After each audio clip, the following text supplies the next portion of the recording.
Buenos días, tardes o noches. Mi nombre es Bricia Yael Bencomo Martínez, de la Facultad de Contaduría y Administración de la Universidad Autónoma de Chihuahua. Y esto es un video tutorial para el programa Avanza.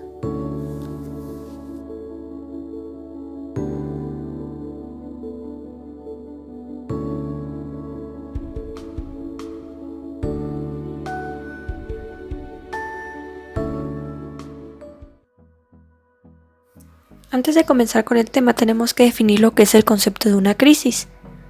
El término de crisis hace referencia a una economía del mercado, a la cuestión de los ciclos y fluctuaciones económicas. No son factores externos al sistema como los desastres climáticos o las guerras, los que originan las crisis, aunque puedan coadyuvar a ellas, sino elementos endógenos al mismo. En particular, lo que caracteriza el periodo de contracción o recesión, cuya fase más aguda es a la que llamamos crisis. Es la disminución general de la actividad económica reflejada en la baja producción de bienes y servicios y además del empleo, acompañada por una reducción general del nivel de beneficios, precios y salarios.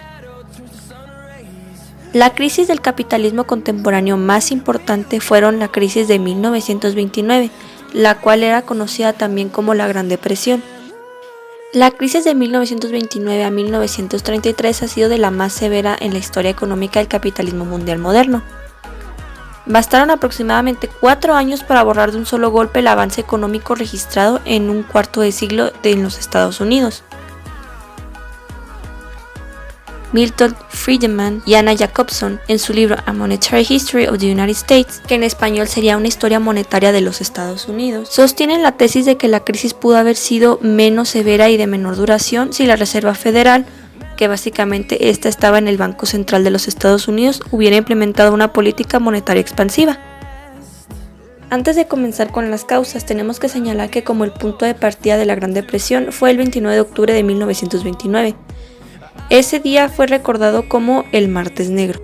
Entre las causas de la crisis, se cree que existía un excesivo endeudamiento de los países europeos con Estados Unidos, puesto que necesitaban recuperarse del desastre de la guerra. Ya se imaginarán cuál fue. En Nueva York ocurre una alza desmedida en las especulaciones que provoca el colapso en la bolsa de valores el jueves 24 de octubre de 1929. Otra sería el desorden monetario. Los momentos de expansión exigen una estabilidad monetaria y el funcionamiento de un sistema monetario que organice los intercambios desde un centro financiero mediante una divisa hegemónica. La prosperidad de los años 20 no fue igualitaria, ya que hubo países, clases sociales y sectores productivos que no crecieron. Seguía lo que era la sobreproducción, es decir, que se producía más de lo que se consumía. Seguían las bases financieras, que eran más especulativas que reales. Los precios de las acciones estaban sobrevalorados. También existía una nula participación del Estado en la economía, ya que ésta no regulaba ni participaba como actor económico. Continuando un poquito con la historia de la crisis económica de 1929, poco antes de que esto ocurriera, los inversores de Wall Street pensaban que se había iniciado una época dorada, en la cual los mercados continuarían durante mucho tiempo con un alto grado de estabilidad y de nivel de precios elevados. El economista norteamericano Irving Fisher llegaría a afirmar lo siguiente: los precios de las acciones han alcanzado lo que parece ser una meseta alta permanente.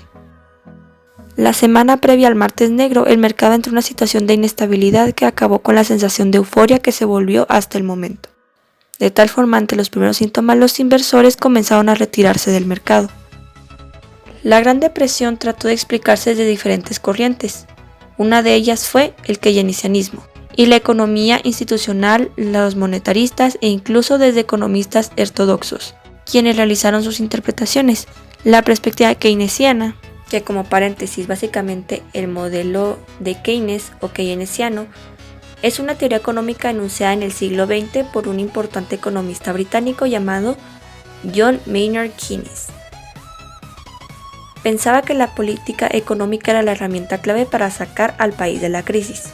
Siguiendo con lo que era la perspectiva keynesiana, para las corrientes keynesianas y de la economía institucional de la Gran Depresión, la visión fue la siguiente: la crisis de 1929 estuvo ligada a una combinación de subconsumo y subinversión. Ello hizo crecer una burbuja económica de forma ficticia. En un momento determinado se produjo una pérdida de confianza que favoreció al consumo y el gasto de inversión se redujesen de manera significativa. Esto como consecuencia se generalizó el pánico, por lo que muchas personas intentaron mantenerse a salvo. Esto alejándose de los mercados y manteniendo el dinero en efectivo. El dinero en efectivo, con la caída de precios, hizo tener las esperanzas de que con el tiempo, con la misma cantidad de dinero, se podría consumir más bienes. Desde luego que este hecho agravó la situación de su consumo, lo cual hizo que la economía se resintiera. Mientras tanto, la explicación de los monetaristas fue la siguiente: que la Gran Depresión era una recesión más de lo que de forma cíclica afecta a las economías capitalistas. No obstante, el papel de la autoridad monetaria agravó la situación. Esto es fruto de la política monetaria, especialmente de la Reserva Federal, lo cual hizo que cayera la oferta del dinero, lo que no favoreció a la economía.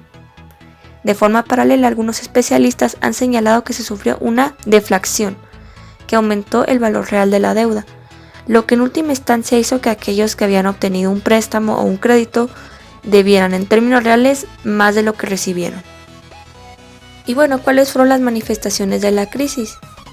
Una de ellas fue el comercio internacional, que fue de un 66%, esto en el año de 1929 y entre el año de 1932. Desde luego hubo una devaluación de monedas, lo cual hizo que el dólar y la libra se redujeran de su valor en un 40%.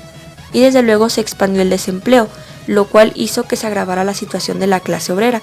El desempleo aumentó como un mínimo en un 25%. Desde luego hubo una reducción de salarios, y el surgimiento de ideologías nacionalistas y totalitarias. Y bueno, ¿cuáles fueron las consecuencias de esta crisis? El cierre de empresas disparó el desempleo y empobreció a la población. Esta situación se prolongó durante una gran parte de la década de los 30. Los gobiernos se vieron obligados a intervenir en la economía para poder paliar a la miseria. El plan más destacado fue el New Deal del presidente Roosevelt de Estados Unidos, el cual consistió en potenciar la protección social por parte del Estado y fomentar la creación de un empleo mediante ayudas a la industria y a la agricultura e impulsar las obras públicas. Las consecuencias fueron tremendas en todos los aspectos, puesto que hubo desastres económicos como la quiebra de algunos bancos, no algunos, más bien muchos, y desde luego de muchas empresas también. Ya ni hablemos de las microempresas. En un aspecto social, obviamente hubo paros, indigencia y aumento de la delincuencia.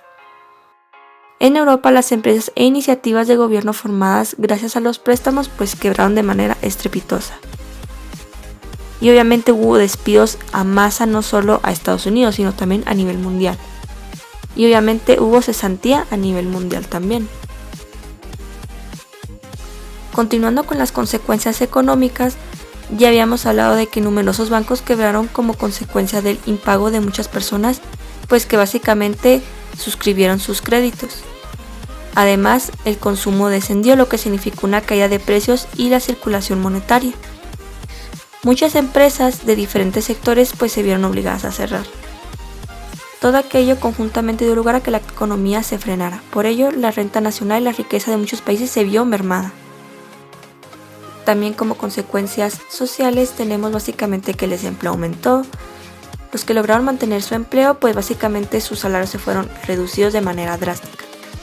Y desde luego con ello aumentó la desigualdad y afectó la cohesión social y la estabilidad del sistema. El nivel de bienestar alcanzado durante la década de los años 20 en muchos países occidentales fue truncado.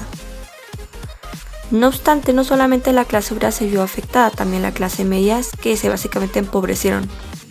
Como consecuencia política, básicamente las democracias liberales comenzaron a ser puestas en duda desde diferentes corrientes políticas e ideologías. En algunos países, los totalitarismos de carácter fascista en Alemania e Italia como principales ejemplos sedujeron a muchas personas que ansiaban la salida a la difícil situación que se vivía. Por otra parte, desde otros sectores se comenzó a ver el socialismo soviético como una posible alternativa.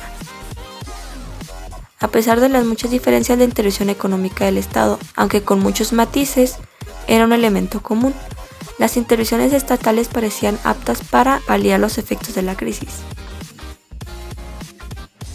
Y bueno, ¿cómo fue la salida de la crisis? En la década de los 30 los países mundiales ensayan distintas formas para salir de la depresión económica. Entre ellas fue la reducción del gasto público, la restricción de los créditos, disminución de los gastos sociales y de salarios, disminución de las importaciones.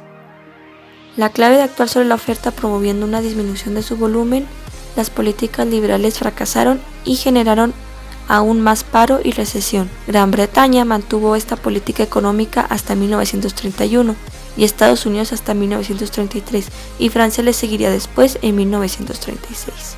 Básicamente, como medidas financieras, se ayudó a los bancos mediante una participación en su capital y obviamente se procede a una devaluación del dólar con el objetivo de crear inflación que a su vez estimule la economía. Las medidas agrícolas básicamente es donde se estimula el descenso de la producción, pagando a los agricultores una indemnización por dejar de producir. Con esto se básicamente buscaba que los precios aumentaran.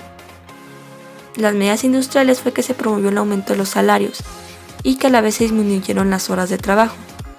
Las medidas sociales fue que se llevaran a cabo grandes inversiones en obras públicas, medidas de protección social que aseguran el poder adquisitivo de la población. El objetivo era aumentar el consumo.